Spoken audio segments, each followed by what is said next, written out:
নমস্কার বন্ধুরা, আজকের আমাবতী, তাই ঠাকুর ঘরে একটু সামান্য কিছু ফল প্রসাদ, মিষ্টি, দুধ, কলা, একটু লেবু দিয়ে দিছি। আমার ঠাকুর পূজা হয়ে গেছে, এখন আমি আরতি করে নিলাম।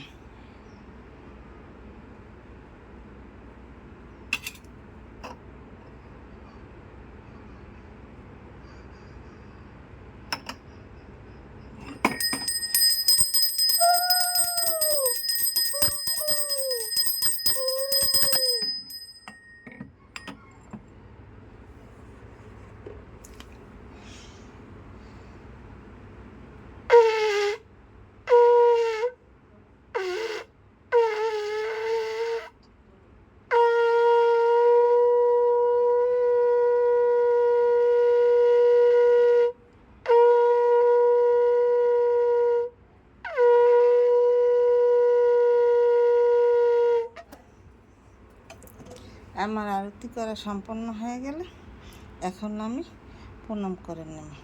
এইভাবে আমাবতীর দিন ঠাকুর ঘরে একটু দিতে হয় ফল প্রসাদ, মিষ্টি, দুধ, কলা।